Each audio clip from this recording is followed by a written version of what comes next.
you're using weight loss medications like GLP-1s to reduce your risk of type 2 diabetes, heart disease, or obesity, it still matters what you eat a lot. Hi, I'm Kara McIver, a registered dietitian that helps young and middle-aged adults reduce their risk of developing chronic diseases. I make videos to help you use food as a tool, not just for weight loss, but for overall good health.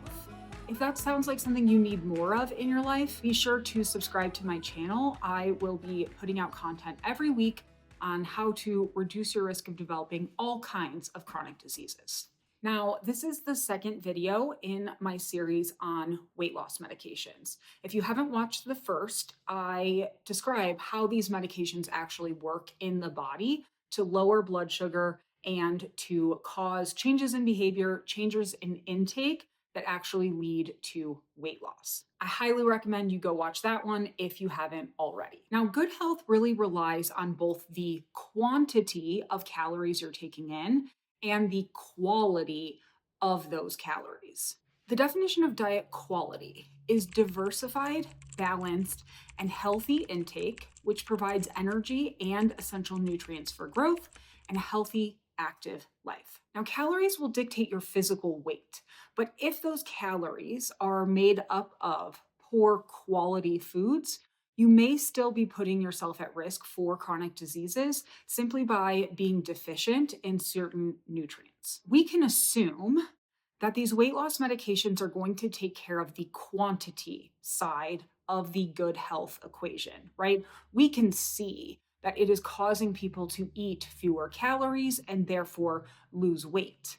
But what we need to be aware of is that while people are eating fewer calories, the calories that they are getting in are still providing enough of the nutrients that are actually going to keep them healthy, feeling good, recovering well from activity and exercise, sleeping well, keeping our mental health good. Now, the number one risk factor for not getting enough nutrients in the general public is simply not eating enough calories overall. When you eat more calories, you tend to get enough of most of our micronutrients, vitamins, minerals, things like that, just simply because if they're abundant in food and you eat a bunch of different foods, you're probably getting enough of those nutrients. But when we are limiting or cutting down on the number of calories that are going in, we are just definitely cutting back on the amount of nutrients.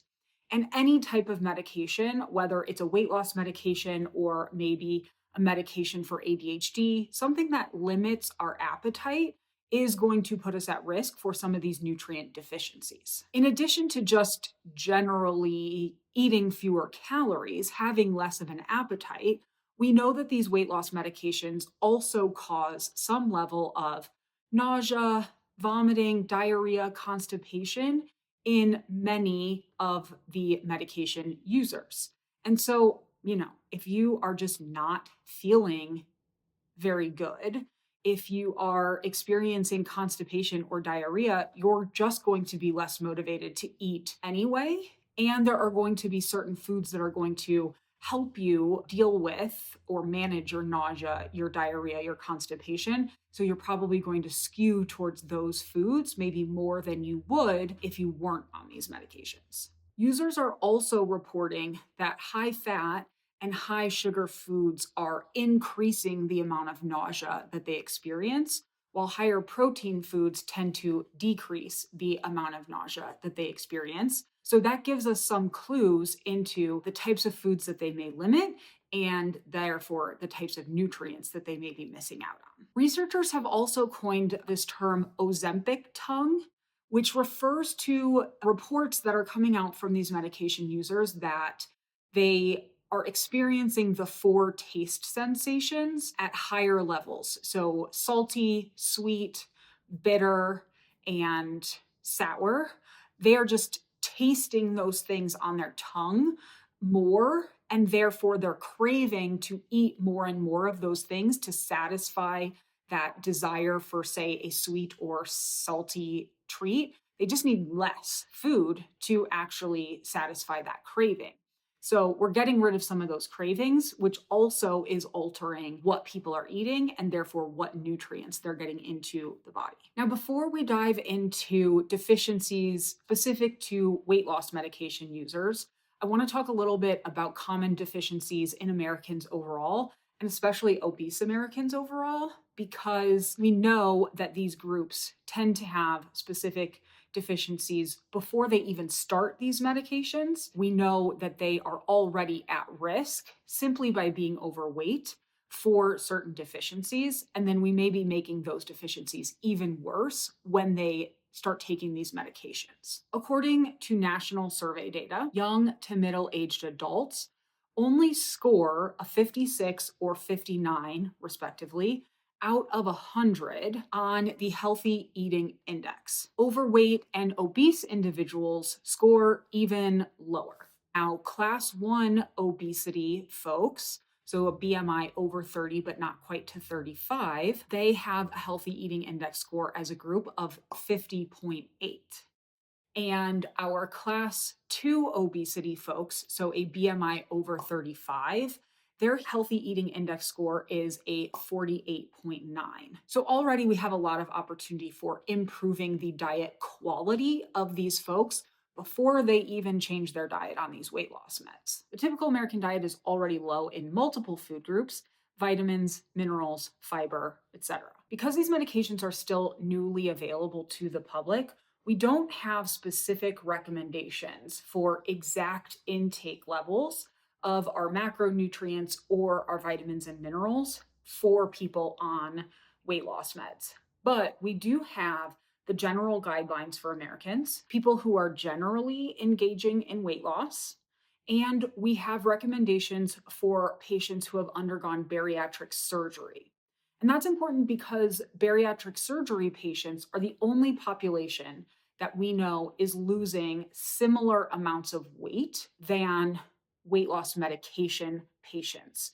So if we are talking about nutrients that are necessary in this, 17 to 20% or higher body weight reduction realm, we can use the existing science for those bariatric patients to give us at least an educated starting point for our weight loss medication patients. At this point, it is June 2025. We only have one published study about the typical intake of semaglutide medication users. There are lots of other groups who are studying the intake of the weight loss medication users, but they just haven't been published yet. We will probably know more about typical intake of these folks by the end of this year, 2025. But for now, I'm going to tell you a little bit about what they found in this first study. These were 70 adults who had been taking semaglutide medications for at least a month.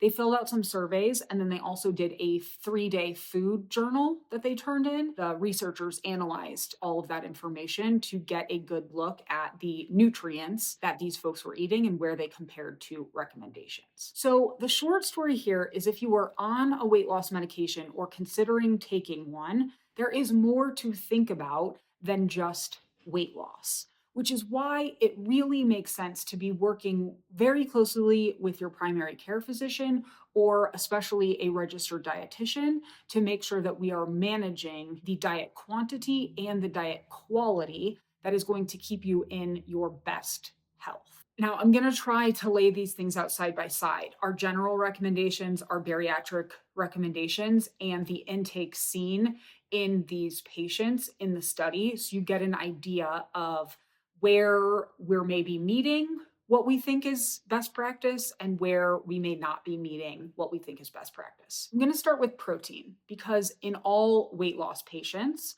we tend to prioritize protein intake so these folks are maintaining as much muscle mass as possible while losing weight. I also want to talk about protein first because protein seems to alleviate nausea for our weight loss medication users, and so they tend to prioritize protein when choosing foods. For the general population, we recommend 0.8 grams of protein per kilogram of your body weight per day, just to avoid deficiency. Some folks with certain goals or certain health needs, they need to eat more than that, but that's our general recommendation. We also tend to make recommendations about percentage of the calories going in a day that come from any one macronutrient.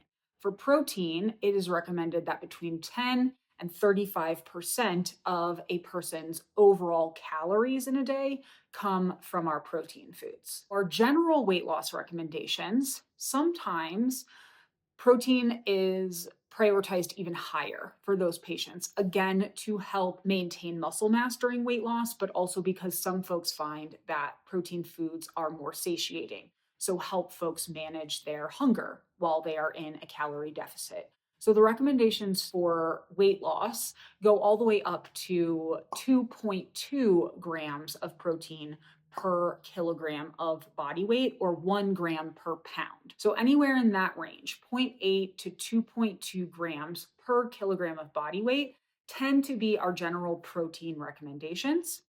For bariatric patients, we specifically say between 60 and 80 grams of protein per day.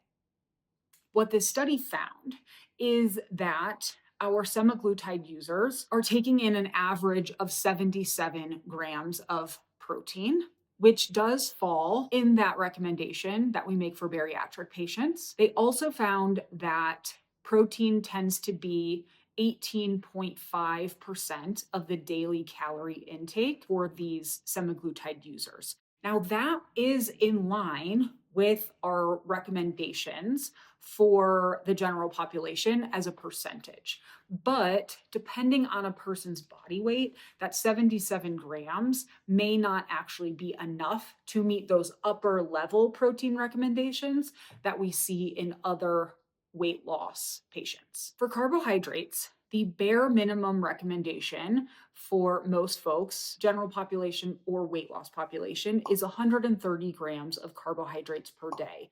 And that is because carbohydrates are the primary fuel for the body, for the brain, and there are certain parts of our body, like our red blood cells, that really only use carbohydrates for energy.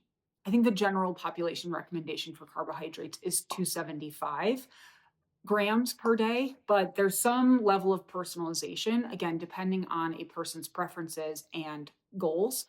But between 130 and 275 grams per day is about our general recommendation for carbohydrates. For the general public, we recommend between 45 and 65% of our daily calories come from carbohydrates. We recommend 35 to 48% of calories in a day come from carbohydrates if folks have undergone that bariatric surgery. The GLP-1 medication survey found that folks are eating about 41.5% of their daily calories from carbohydrates, which on average came out to about 184 grams of carbohydrates per day. Now, that total number, that 184, is above our bare minimum carbohydrate recommendation, which is good. But percentage of calories wise, it's a little bit low for the general recommendations. It's in line with our bariatric surgery recommendations. So it might be the right amount for these folks. It may not be enough to be getting the right amount of fiber though. Now for the general public, we recommend 14 grams of fiber per 1,000 calories that someone is eating in a day. So the recommendation for most adults is to be eating between 2,000, 2,500. If you're super active or a bigger person, it might be up around the 3,000 calorie range, which is going to put most people in the range of 28 to 35, maybe up to 40 grams of fiber per day. Most Americans are not getting anywhere near that amount. In bariatric surgery patients, we recommend 15 grams of fiber per about 800 to 1,000 calories. Our semaglutide users, our GLP-1 medication users, what they found is they are averaging an intake of about 14 grams per day. My guess is that calorie intake for these patients is probably somewhere around the 1,000 to 1,500 calorie range for a lot of these folks. So if they're eating 14 grams per day and they're only eating 1,000 calories per day, that ratio is still correct. But is 14 grams a day enough to reduce our risk of things like cardiovascular disease, diverticulosis, colon cancer? I don't think we know that yet. Just like carbohydrates, we all need a certain amount of fat every day in our diet to stay healthy. If we're not eating enough fat, it can impact our hormone production. It can also limit our ability to absorb vitamin D, which all Americans tend to be deficient in vitamin D. And not eating enough fat can also increase our risk for gallstones, kind of like kidney stones, but in our gallbladder. The recommendation for folks on weight loss medications are similar to the recommendations for the general public. We want most of our fats to be coming from plants. These are called unsaturated fats and fish, whereas saturated fats come from things like red meat and processed foods, and we want to limit those. Now, interestingly, this survey of weight loss medication users found that percentage-wise, remember those recommendations that we make of percent of calories that should come from one of our macronutrients, percentage-wise, these weight loss medication patients are actually exceeding our recommendations for fat intake. For the general population, what we recommend is about 20 to 35% of our calories come from fat. This study found that weight loss medication users, almost 40% of their calories were coming from fat. The general recommendations gram or total amount wise is about 78 grams. Again, there's a range depending on a person's preferences, size, health goals, etc. But about 78 grams of fat is what is recommended on a daily basis. This survey found that on average, our weight loss medication users were getting 78 grams of fat. So again, the actual amount that they're taking in might be an appropriate level for them. However, the recommendations for our bariatric patients is 45 to 60 grams of fat. So the percentage is a little bit high in our semaglutide users as compared to our recommendations in the general population. The total number is a little bit high as compared to the recommendations that we make for our bariatric patients. So this level of fat might be appropriate, but might not be appropriate for folks on weight loss medications. But again, if carbohydrates are making us nauseous, and proteins make us feel better, if we're getting our proteins from meat, we're also typically getting fat. And so I think there's a couple of things at play here in why weight loss medication patients are getting this level of fat intake. Those are the macronutrients. When it comes to our micronutrients, things like vitamins and minerals, our weight loss medication patients are also falling short on some of those important nutrients as well. As I mentioned, the general American population and the obese American population are typically deficient in many of these same micronutrients. So these folks are starting from behind on these micronutrients when they start taking these medications. They found that 99% of semaglutide medication users were not getting enough vitamin D or vitamin K. They found that 94% of these medication users were not getting enough choline, 90% were not getting enough magnesium, and 88% were not getting enough iron in their diet. Remember in the intro, I said there are some chronic diseases that result from nutrition deficiencies, not just excess nutrition. So inadequate fiber intake, especially with high saturated fat intake, will increase someone's risk for heart disease, especially high blood lipids. Inadequate calcium intake, which they also found in this study, and inadequate vitamin D can be detrimental to our heart, our nerves, and especially for our bones. Now, older females are especially already at high risk of developing osteoporosis. And so if we're spending this extended period of time on weight loss medications, not getting enough calcium or vitamin D, the risk of having brittle bones goes up even more. Inadequate iron, B12, or folate puts us at risk for anemia. Anemia means that we're not producing enough red blood cells, and red blood cells are the delivery truck for oxygen to all the different tissues and different pieces of our body. If we're not getting enough oxygen, we are at risk for decreasing cardiovascular stamina, athletic performance, heart problems overall, even stroke or death. Inadequate vitamin C can reduce our ability to make collagen, which impacts our skin, our hair, our nail, our muscle health. It also prevents us from being able to properly absorb iron from plant sources, and it puts us at risk for scurvy. Another vitamin that they saw folks were not eating enough of when they were on these weight loss medications is vitamin A. Vitamin A helps us with our vision. It also helps us with our skin. If any of you out there are on retinol or tretinoin, those compounds are downstream of vitamin A.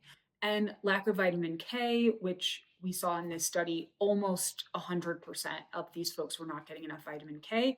That can cause bruising, bleeding. Magnesium is one of our electrolytes, so it impacts fluid balance and hydration status, which is really important while we're taking these weight loss medications. Not enough magnesium is also being pointed to some of our issues with sleep, and inadequate choline can impact our liver and our muscle health.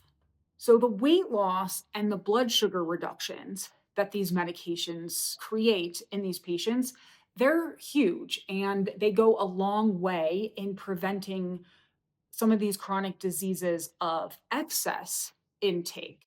But if we're not careful, we might see rates of these chronic diseases related to nutrient deficiencies start to increase again. With fewer calories coming in, there is just less wiggle room to be missing on some of these nutrient-dense foods. So in this video, I talked about nutrients, macronutrients, vitamins, minerals, fiber.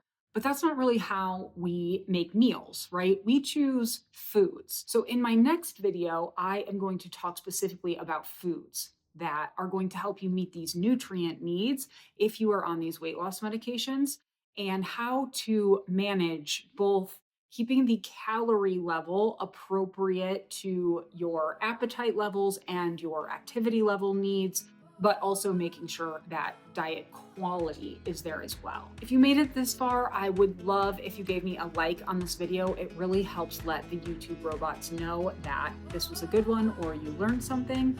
And if you want to know more about reducing your risk of developing chronic diseases, subscribe, because I will have more videos coming out every single week about specific foods to eat, specific actions to take related to specific conditions that you may be worried about in your life. Thank you so much for being here.